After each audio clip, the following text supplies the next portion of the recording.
I'm Dr. Eric Mackey, Alabama State Superintendent of Education. The overview and the subsequent training modules have been developed in cooperation with the District Attorneys Association, in collaboration with several university colleges of education, faculty, and other stakeholders from across the state. We're appreciative of the cooperation of the Texas Education Association for their support as well. The focus is on the tremendous responsibility our educators have, not only to teach our students, but also to provide a safe learning environment.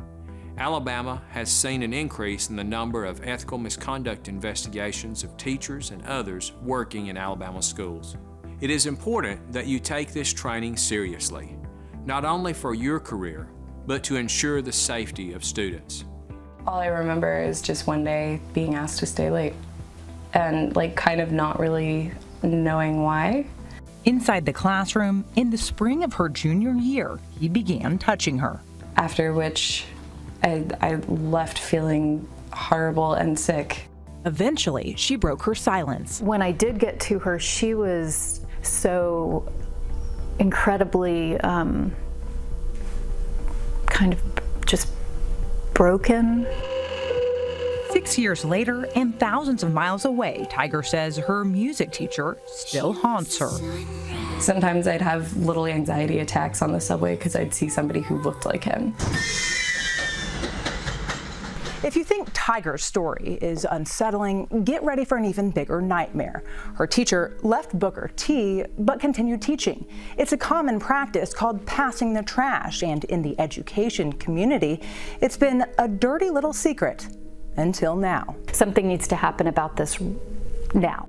Working with district attorneys from across the state of Alabama and being involved in various investigations across Alabama, we have seen an increase in reports of misconduct by educators, a significant increase, and not only numbers, but in the type of misconduct and the severity of the misconduct. Part of that increase is due to our emphasis with superintendents and with administrators to report misconduct more often. There are just more educators doing more bad things with students, and I think a big part of that, for me at least, is the advent of social media. Now an educator is able to have direct, unsupervised contact with students on a daily basis. It gives these educators the ability to say things, to do things that they may not do otherwise. They're able to send pictures and receive pictures. Every school district needs to have a culture that makes educator misconduct a little more difficult. They need to be able to police themselves. They need to be able to train their educators, all employees and volunteers, as well as their students.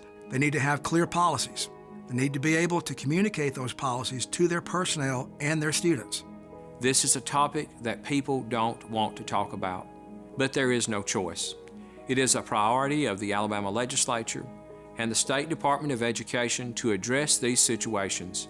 I can tell you from firsthand knowledge that when these inappropriate relationships occur and other misconducts occur, it affects these students in the worst way.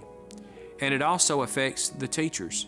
It affects the teachers' families. They lose their jobs and they lose their careers. We want all educators to be aware and to understand that you are there to protect the kids, but also you can protect that friend of yours who is a teacher, a coach, or a volunteer.